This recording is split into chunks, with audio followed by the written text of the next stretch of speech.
In Forensic 9.0, we have the Sharpen Filter.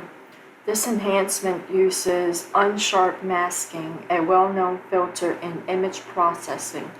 It emphasizes the contrast of small details or edges of objects in the video frame. So let's go ahead and turn on our Sharpen Filter here.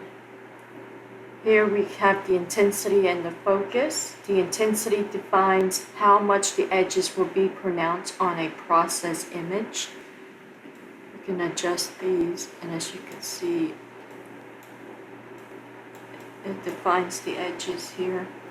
And the focus defines the radius of the Unsharp Masking algorithm in the pixels.